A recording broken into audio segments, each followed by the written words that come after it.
Hindi mo kailangan magpaliwanag sa lahat. Hindi mo kailangan patunayan kung sino ang tama at kung sino ang mali. Kung gaano man kalinis ang intensyon mo.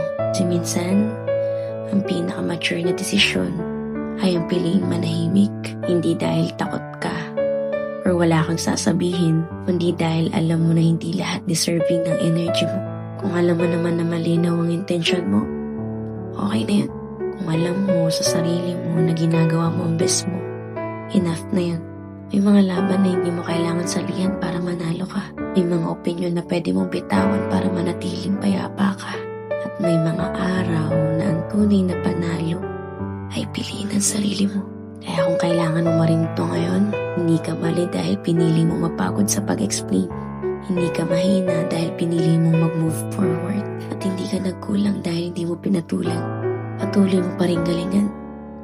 Dahil sa lahat ng laban mo, sarili mo pa rin ang kakampi mo.